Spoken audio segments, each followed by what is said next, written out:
So in the church year, today is Reformation Sunday, and I know that might sound boring, but it is surprisingly relevant right now.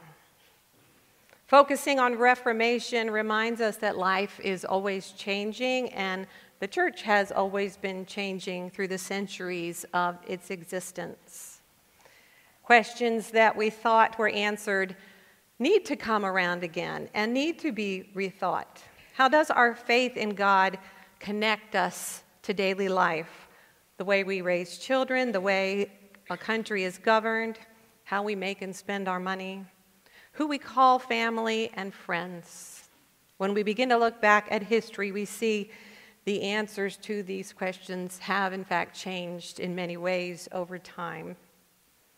What we call the Reformation is probably that point in the history when the church went through its most radical changes. And now that stands as a symbol of that ongoing process of rethinking and reexamining and reforming what we hold to be true and how we live that truth out each day. So Reformation really is about reevaluating and sometimes reaffirming what we know to be true, and sometimes readjusting how we live out a life of faith. Now, this congregation comes out of the Baptist tradition, a tradition that goes back to about 1607, when a group of English separatists led by John Smith and Thomas Helwys left England and settled in Holland to avoid persecution for their radical ideas and ways of living, because they believed in the separation of church and state. And because of that, they no longer fit into either the Catholic Church or the Anglican Church of England, for at that time, the churches were still deeply connected to the governments. So faithfulness to this spirit of Reformation involves a willingness to constantly examine our lives and our faith and look for new and creative ways to live. It's forward-looking, evolving rather than being static. It is a faith that is affecting this world, not stuck in a previous age or looking only to a heavenly realm. And the interesting thing is that this really was what Jesus was doing every day. When he taught and when he healed, he was trying to open people's minds to new possibilities.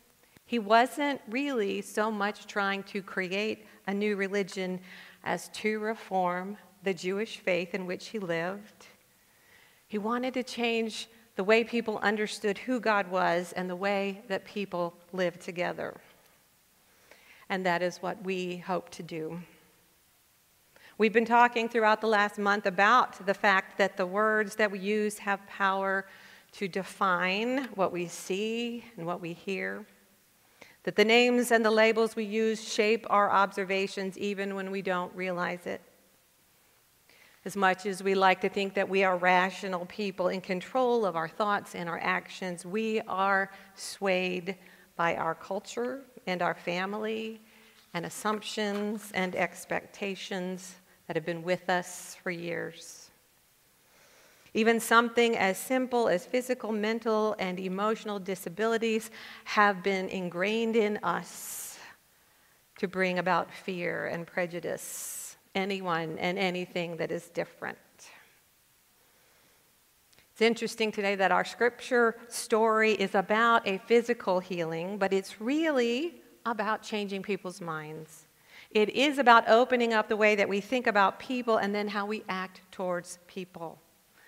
It seems when you read it straightforward, a blind man hears Jesus coming down the road. He asks for help. Jesus heals him.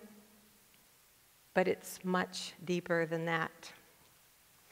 Bartimaeus is a blind beggar. He's doing what he always does. He's sitting by the roadside with his coat in front of him, begging for someone to throw some coins his way. Most likely there were some other social outcasts around him. This is just the way life is. If you are disabled or different, everyone assumes that you've done something to deserve it, that God has a reason to have rejected you. This man was labeled blind, sinner, beggar, hopeless. This is the preconceived notion that Bartimaeus lived with, along with everyone he knew. But when he heard Jesus was coming down the road, he held out a little bit of hope and he shouted, "Son of David, have mercy on me." And the people told him to be quiet. Obviously, a great teacher doesn't have time for a beggar. But he shouted even louder, "Have mercy on me," because somehow he knew that God's love did include him, and he refused to be limited by his disability or his labels. And we can judge the disciples and the followers, but we often do the same. We define a person by some characteristic, some label, rather than recognizing them as multidimensional, intersectional individuals who are just like us in many ways. Bartimaeus knew himself to be more than the labels that were placed on him, more than the limitations that people could see.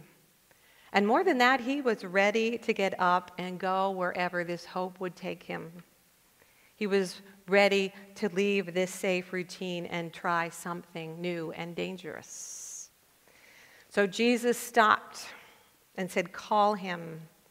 And he says it 3 times, "Call him," and you are being called. This is not simply the healing of a physical infirmity. He's calling a person into a new way of life, and the people around him into a new perspective on life. And so Bartimaeus throws his cloak aside. He's not going to need to catch coins anymore. And he runs to Jesus and Jesus asks him, interestingly, the same question he asked his disciples when they were arguing about who was going to be first. "What do you want me to do for you?" The disciples asked for privilege and prestige, but Bart's answer was just that I might see again. And he was told, "Go, your faith has made you well." He was given permission to go home. He could have gone home to his family, grateful for this miracle, and assuming that this was just a fluke in the way the world works, that the disabled still were rejected by God and beggars were still to sit by the road, but now he could make some money and give some coins to the others. But that's not what he did, because his perspective was forever changed. God isn't punishing some and blessing others with good fortune. God is calling everyone. The rich young ruler and the blind beggar and some simple fishermen and rejected women. And those with the spiritual eyes to see and ears to hear understand. And understand that this isn't necessarily going to make life any easier. Bart would now go spend some long days walking with Jesus, probably not eating much more than he had before, trying to be family with all these different people in this group that was traveling, people with different histories and different opinions. And he would learn to look beyond the labels and the differences and the disabilities and see everyone as God's beloved child, everyone with amazing potential to love and to give and contribute to the greater good. And this is what Reformation thinking is all about. Are we following Jesus in creating this kind of community? Are we using our time and our talents and our opportunities and our resources as individuals and as a congregation to contribute to the greater good? We can choose, each one as individuals, to see each person we meet as a child of God. We can choose to share our resources and treat each person with respect. But we also have the privilege and the responsibility of influencing our culture and our country in considering how our common resources will be used and who will benefit from our policies, from our taxes. Now remember the tradition from whence we come. As people of faith who believe in the separation of the church and state, we do not seek to create a Christian government. We do not attach ourselves to a political party. But we have a voice and we have a vote to share our convictions. Jim Somerville is a pastor of First Baptist Church in Richmond, Virginia. In a divided city, in a divided congregation, he felt the need to state what he called his political agenda. And I'm grateful that he has, for he speaks for many of us in this tradition. Because basically he says, my political agenda is people. Begins with a conviction that every person is made in the image of God. We find it in Genesis, even though sometimes this conviction is tested. He describes his experience of seeing a homeless man who was drunk and asleep in the doorway on his way to church and recognizing what many miss, that there is the image of God. And it's not only the homeless, the one who is drunk, who bear God's image. It is everybody. It is the wealthy white businessman reading the Wall Street Journal. It is the poor Hispanic woman bringing them coffee. It's the man who collects your garbage in the morning and the woman walking her freshly groomed poodle in the same alley. It's the Muslim accountant who works down the hall and the transgender kid waiting for the school bus. Every person is created in the image of God. If you look for it, you can see it. So he continues, my political agenda continues with the conviction that we as a society have a responsibility for those people. That is what you shall love your neighbor as yourself means. And I may not be sure what is the most loving thing we can do for the man that's sleeping in the doorway, but I know we need to be asking the question, and our politicians need to be asking that question. In the Gospel of Luke, the preaching of John the Baptist begins with a quote from the Hebrew Scriptures, every valley shall be exalted, every mountain and hill made low. It is the good news that when God's kingdom comes on earth, it is in heaven, there will be a great leveling. We will soon read, as Mary sings in the Magnificat, God will pull the high and the mighty off their thrones. He will lift up the low and the lowly, just as Jesus teaches the first will be last and the greatest will be the servant of all. Every person is precious. And as one who honors the separation of church and state, I can't tell you who to vote for. But as election day approaches, I can tell you that I listen when politicians talk. I listen to hear if they are concerned for all people and not just for some. And I look for what they have done to see if they mean what they are now saying.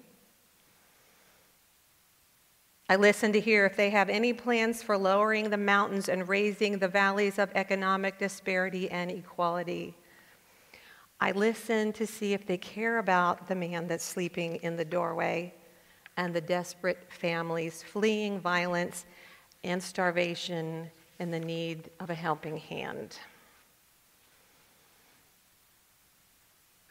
Kind of helps to remember that the average person in Jesus' time did not get to vote for their leaders or their laws. We have privileges they could only dream of. So please vote. And then Ken Hesed reminds us that voting is important, but it is one part of our common duty. Elections are the end result of an advocacy for the common good that starts in each neighborhood and each city and each state and each congregation. We follow in the footsteps of a great tradition of radical reformers. So let's imagine a different future. The present we are living in is quite filled with pain. Let's find collaborators. Spend yourself extravagantly. As Frederick Douglass knew all too well, power concedes nothing without a demand. So let's be demanding. According to the great law of the Iroquois nations, in our every deliberation, we must consider the impact of our decisions on the next 7 generations. Are we considering the next 7 generations in the policies we make and the laws we pass? And we aren't a great crowd of people here, but as anthropologist Margaret Mead said, never doubt that a small group of thoughtful, committed citizens can change the world. Indeed, it is the only thing that ever has. This is Reformation Day. Let's keep reforming our hearts and our church and the world.